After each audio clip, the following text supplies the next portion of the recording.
আল্লাহ তাআলা বললেন ওয়াল্লাযীনা ইয়াকনিজুনা আয-যাহাবা ওয়াল ফিদ্দাতা ওয়া লা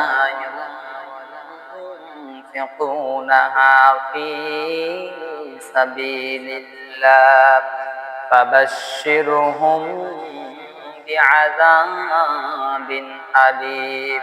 কফল শাফিব از درخت دوزخ است خواب خیلگ از سگان مسلک از روح جنت را کجا بیند بخل قشة افتاد زیر پای فیلباش از بخل بخیلا برقرار তানাবাসী আজ সুমারে আবলাহা বলি মারহাবা।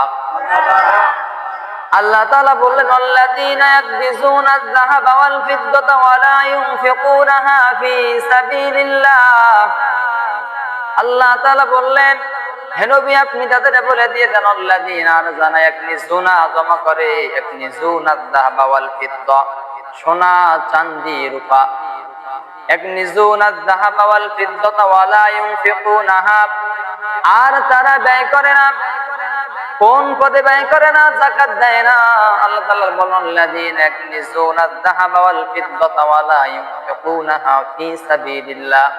আমি আল্লাহ তাআলা যে সমস্ত বান্দাদেরকে দুনিয়ার জমিনে ধন সম্পদ টাকা পয়সা ব্যাংক ব্যালেন্স দিয়েছি, আমি আল্লাহ তাআলা বান্দাকে জমি জায়গা দিয়েছি। আর আমার বান্দাগুলো আমার দেওয়ানে আমার টাকা পয়সা পেয়ে ব্যাংক ব্যালেন্স পেয়ে জমি জায়গা পেয়ে বান্দারা ওয়াল্লাযীনা ইয়াকনিজুনা আয-যাহাবা ওয়াল ফিদ্দা মুফাসসিরে কেরাম লিখেছেন যাহাবা সোনা, ফিদ্দা চাঁদি। এখানে বলা হয়েছে দুনিয়ার সমস্ত মাল জমি জায়গা ব্যাংক ব্যালেন্স সব তার মধ্যে শামিল। ওয়ালা ইউনফিকুনাহা ফী সাবিলিল্লাহ। আর এই সমস্ত টাকা পয়সা গুলো আল্লাহ তাআলা বান্দাকে পরীক্ষা করার জন্য দিয়েছে। আর বান্দা টাকা পয়সা ব্যাংক ব্যালেন্স পেয়ে আল্লাহ তাআলাকে ভুলে গিয়ে তারা দুনিয়ার জমিনে দুনিয়ার মায়ায় পড়ে, দুনিয়ার লোভে পড়ে। বান্দা আল্লাহর রাস্তায় যখন টাকা পয়সা দান করবে না, আল্লাহ তাআলা বললেন ফাবাশশিরহুম বিআযাবিন আলীম। হে নবী ওই সমস্ত বান্দাদেরকে আপনি কঠিন আযাবের সুসংবাদ দিয়ে দেন। নাউযুবিল্লাহ। আপনারা বলেন তো ভাই এই আযাবে কি সুসংবাদ হয়? না, সুসংবাদ হয় না। আল্লাহ তাআলা মানুষকে ভয় দেখানোর জন্য বললেন ওয়াল্লাযীনা ইয়াকনিজুনা আয-যাহাবা ওয়াল ফিদ্দাতা ওয়া লা ইউনফিকুনাহা। হে নবী আমি আল্লাহ তাআলা তাদেরকে স্বর্ণ রূপা টাকা পয়সা দিয়েছি, আর তারা দুনিয়ার মায়ায় পড়ে লোভে পড়ে এই টাকা পয়সা ব্যাংক ব্যালেন্স যাকাত দেয় না, ফী সাবিলিল্লাহ আল্লাহর পথে ব্যয় করে না। আপনি তাদেরকে আযাবের সংবাদ দিয়ে দেন। বলে নাউযুবিল্লাহ। কি আযাবের সংবাদ দেওয়া হবে? আল্লাহ পরে আয়াতে বললেন ইয়াউমা ইউহমা আলাইহা ফী নারি জাহান্নাম ফাতুকওয়া বিহা জিবাহুহুম ওয়া জুনুবুহুম ওয়া যুহুরুহুম হাযা মা কানাজতুম লিআনফুসিকুম ফাযুকু মা কুনতুম তাকনিজুন। আল্লাহু আকবার। আল্লাহ তাআলা বলেন ইয়াউমা সেই দিন ইউহমা গরম করা হবে আলাইহা ফী নারি জাহান্নাম।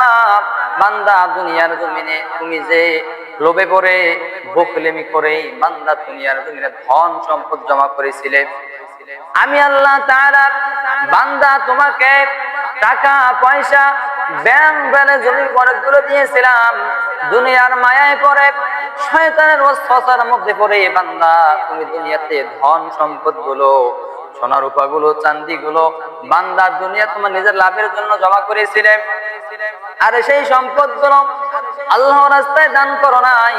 আজ কঠিন কিয়ামতের দিন, সেই দিন তোমার মালগুলো টাকা পয়সা গুলো জমি জায়গা গুলো স্বর্ণ রূপা গুলো জাহান্নামের আগুন দ্বারা গরম করে বান্দা ফাতুকওয়া বিহা জিবাহুহুম ওয়া জুনুবুহুম। বান্দা তোমার কপালে, তোমার পিঠে, তোমার পাজরে দাগ দেওয়া হবে।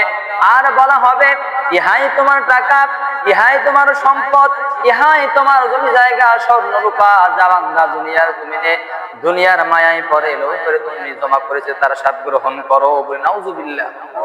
আল্লাহ বলেন ইয়াউমা ইউহমা, ইয়াউমা সেই দিন ইউহমা গরম করা হবে জাহান্নামের আগুন দ্বারা। কি গরম করা হবে বান্দা? দুনিয়ার মায়ায় পড়ে টাকা পয়সা ব্যাংক ব্যালেন্স সোনার তুমি জমা করেছিলে আনফুসিকুম, নিজের জন্য, নিজেকে তুমি মানুষের কাছে ধনী প্রকাশ করার জন্য, কিন্তু বান্দা সেই টাকা পয়সাগুলো আমার আল্লাহ রাস্তায়, দ্বীনের রাস্তায় দান করো নাই, যাকাত দাও নাই। এই টাকা পয়সাগুলো রেখে এসেছিলে তোমার সন্তান, তোমার স্ত্রী, তোমার পুত্র তার ভোগ করেছে। তোমার সন্তান তোমার টাকা দিয়ে জেনা করেছে, জুয়া খেলছে, সমস্ত গুনাহ করার পর তোমার আমলনামায় এই গুনাহগুলো অটোমেটিক রকেট বিকাশের মতো আপনার আমলনামায় অ্যাড হয়ে গেছে। তার এই সাজা গ্রহণ করো। আজকে আমরা দুনিয়ার মায়ায় পড়ে, দুনিয়ার সন্তানের জন্য, স্ত্রীর জন্য আজকে আমরা দুনিয়ার টাকা পয়সা জমা করা নিয়ে ব্যস্ত। কিন্তু এই টাকা পয়সা আমরা জমা করে রেখে যাইতেছি, আমার সন্তান, আমার স্ত্রী, আমার নাতি এই টাকা দিয়ে খারাপ কাজ করবে, জেনা করবে, সুদ খাবে, ঘুষ খাবে। এই টাকাগুলো যখন তারা আমরা রেখে যাওয়ার পর এই খারাপ পদে ব্যয় করবে, আল্লাহ তাআলা আপনাকে আমাকে ওই তাদের গুনার আমলনামা আমার আমলনামায় পৌঁছে দেবে, নাউজুবিল্লাহ। আজকে আমরা দুনিয়ার মায়া পড়ে সম্পদ রেখে যাইতেছি, এগুলো আমার জন্য, আপনার জন্য, আমার জন্য কাল। রাসূলুল্লাহ সাল্লাল্লাহু আলাইহি ওয়াসাল্লাম হাদিসে বলেছেন যে কিয়ামতের দিন কিন্তু সমস্ত মানুষের মালগুলো আল্লাহ তাআলা বিশাল আকৃতির সাপ তৈরি করবেন, আর এই সাপটাকে বান্দা তার গলার মধ্যে একটা ছাই দেওয়া হবে, আর সেই সাপ তার কপালে, তার ঠোঁটে, তার গালে দংশন করবে। যখন ওই সাপ দংশন করবে ৭০,০০০ মাটির নিচে সে চলে যাবে, আবার উঠবে, আবার তাকে সাপ দংশন করবে। তাহলে আমরা যে ব্যাংক ব্যালেন্স টাকা পয়সা জমা করতেছি, এগুলো কার জন্য করতেছি? এখনো সময় আছে, আপনারা আসেন, আল্লাহর রাস্তায় দান করেন, যাকাত দান, দ্বীনের রাস্তায় ব্যয় করেন। আল্লাহ তাআলা আপনাকে আমাকে কিয়ামতের দিন এই দানের উসিলায়, আল্লাহর দেওয়া মালের উসিলায় আপনাকে জান্নাত দিবে। আল্লাহ পাক সবাইকে বেশি বেশি আল্লাহ তাআলা রাস্তায় দান করার তৌফিক দান করুন।